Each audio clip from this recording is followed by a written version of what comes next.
The Great Gatsby by F. Scott Fitzgerald is a tale of ambition, love, and the disillusionment of the American dream, set against the backdrop of the Roaring Twenties.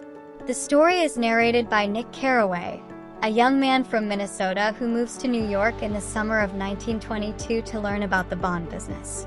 He rents a modest house in the wealthy village of West Egg on Long Island, adjacent to the opulent mansion of J. Gatsby, a mysterious and fabulously wealthy man known for throwing extravagant parties every weekend.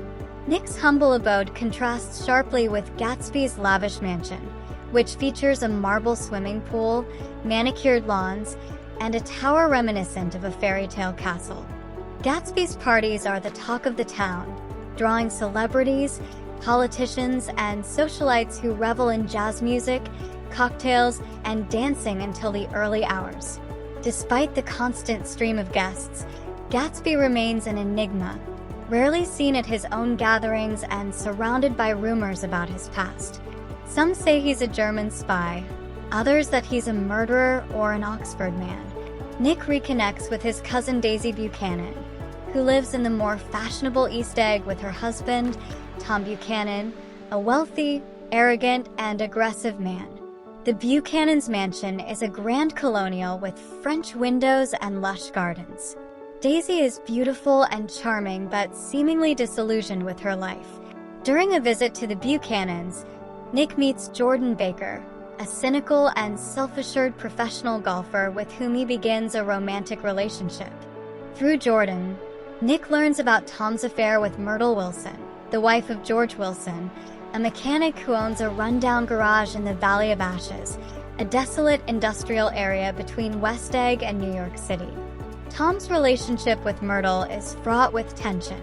Myrtle is desperate to escape her impoverished life and sees Tom as her ticket to a better future.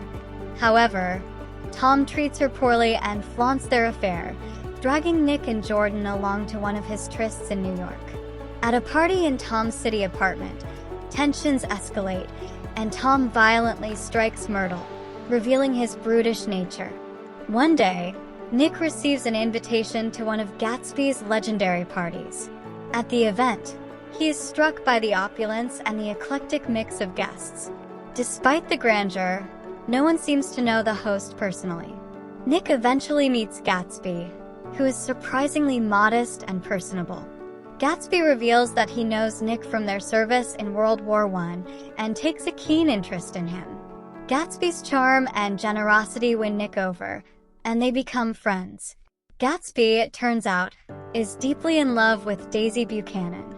They met and fell in love before the war, but he was a penniless young officer, and she married Tom while Gatsby was away. Gatsby's immense wealth and extravagant lifestyle are all part of his plan to win Daisy back. He believes that he can recreate the past and rekindle their love. Gatsby asks Nick to arrange a reunion with Daisy, and Nick agrees. Nick invites Daisy to his house for tea without telling her that Gatsby will be there. When she arrives and sees Gatsby, she is initially startled and emotional. The meeting is awkward at first, but soon the old romance rekindles. Gatsby takes Daisy on a tour of his mansion, showing off his wealth, including his impressive collection of shirts, which moves Daisy to tears. She is awed by the lengths Gatsby has gone to for her, and they begin an affair. Tom grows increasingly suspicious of Daisy and Gatsby's relationship. During a tense confrontation at the Plaza Hotel in New York City, Tom exposes Gatsby's dubious business dealings and accuses him of being a bootlegger. Daisy, overwhelmed by the confrontation and Tom's aggression, retreats into the security of her marriage, despite her lingering feelings for Gatsby. The story reaches its tragic climax when Myrtle Wilson is killed in a hit-and-run accident involving Gatsby's car. Daisy was driving, but Gatsby is willing to take the blame to protect her. George Wilson, devastated by Myrtle's death and manipulated by Tom, believes that Gatsby was both her lover and her killer.